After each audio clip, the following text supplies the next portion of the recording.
Junior NTR హీరోగా కొరటాల శివ దర్శకత్వంలో వచ్చిన దేవరా మూవీ బ్లాక్ బాస్టర్ అయిన సంగతి తెలిసిందే.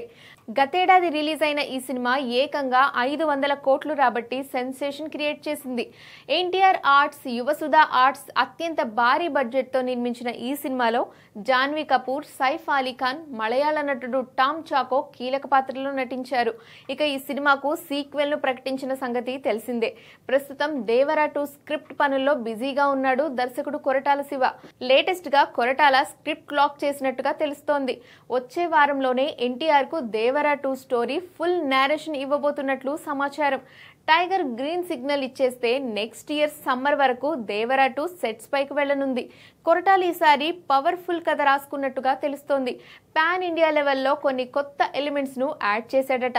కాబట్టి స్క్రిప్ట్ లో పెద్దగా మార్పులు ఉండే అవకాశాలు తక్కువ.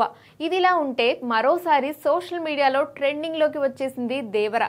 ఎందుకంటే ఇప్పటి వరకు ఈ సినిమా బుల్లితెరపై ప్రసారం కాలేదు. ఈ సినిమా డిజిటల్ రైట్స్ ను నెట్ఫ్లిక్స్ కొనుగోలు చేసింది.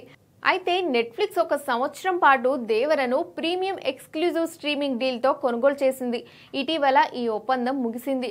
దాంతో ఈ సినిమాను స్టార్ గ్రూప్ కొనుగోలు చేసి ఈ నెల 26న స్టార్ నెట్వర్క్లో టెలివిజన్ ప్రీమియర్గా 5 భాషల్లో టెలికాస్ట్ చేయబోతుంది.